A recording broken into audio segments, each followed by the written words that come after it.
Assalamualaikum warahmatullahi wabarakatuh. Perkenalkan, nama saya Munawarah, program studi pendidikan bahasa Inggris Universitas Pancasakti Bekasi.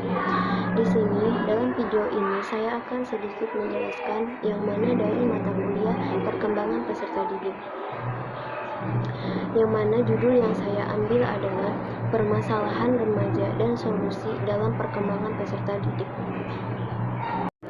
Yang pertama adalah penyebab kenakalan remaja. Remaja atau dalam bahasa aslinya adalah adolescens. Dalam bahasa Latin, adolescere berarti tumbuh untuk mencapai kematangan. Masa remaja merupakan masa di mana seseorang beranjak dari usia anak-anak menuju usia dewasa.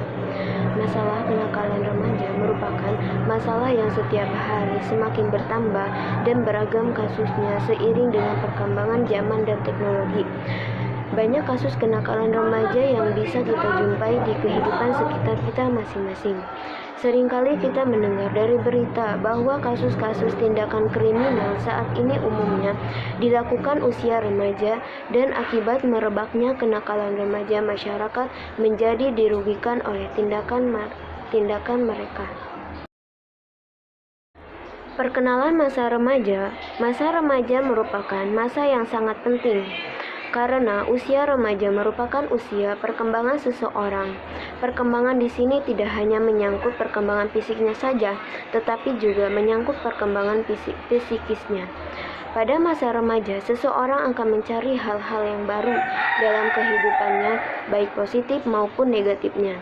Jadi, apabila seseorang remaja salah memilih pergaulan, maka bisa jadi terjerumus ke dalam hal yang negatif. Karena pada dasarnya usia remaja merupakan usia di mana seseorang berusaha mencari jati dirinya masing-masing.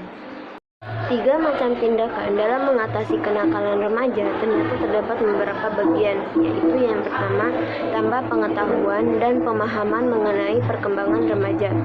Dengan mempelajari berbagai hal mengenai perkembangan remaja, terutama yang berkaitan dengan aspek-aspek psikologis, niscaya akan membantu Anda dalam menginterpretasikan kelakuan anak remaja dan bagaimana cara meresponnya.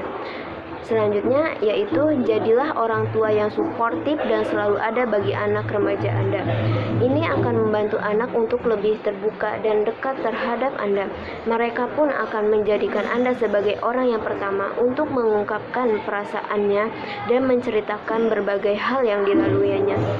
Selain itu, orang tua harus menghindari penyebab kenakalan remaja seperti yang disebutkan di atas, misalnya tidak pernah membandingkan kemampuan anak dan mencurahkan kasih sayang kepada anak sehingga ia merasa sangat berada di posisinya masing-masing.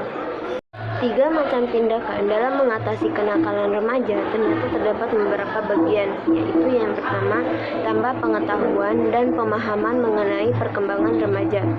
Dengan mempelajari berbagai hal mengenai perkembangan remaja, terutama yang berkaitan dengan aspek-aspek psikologis, niscaya akan membantu Anda dalam menginterpretasikan kelakuan anak remaja dan bagaimana cara meresponnya.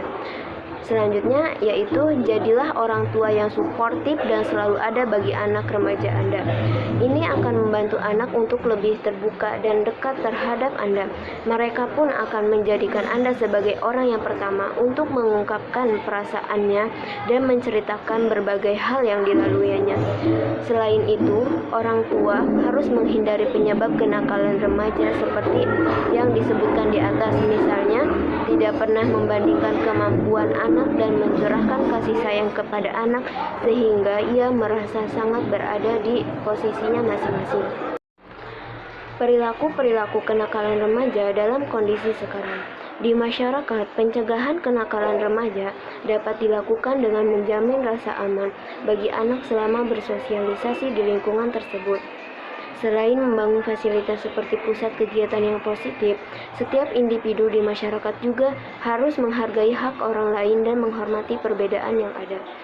Di sekolah, dalam mencegah kenakalan remaja dapat dilakukan dengan yang pertama adalah mengajarkan nilai-nilai dasar dan mengembangkan sikap anak untuk menghargai perbedaan. Yang kedua, mengembangkan potensi dan bakat anak sesuai kemampuannya, melibatkan anak secara aktif dalam pembelajaran, menciptakan suasana belajar yang positif dan tidak melakukan perundungan secara fisik, verbal, maupun mental. Yang terakhir, menghindari penerapan disiplin dan kekerasan.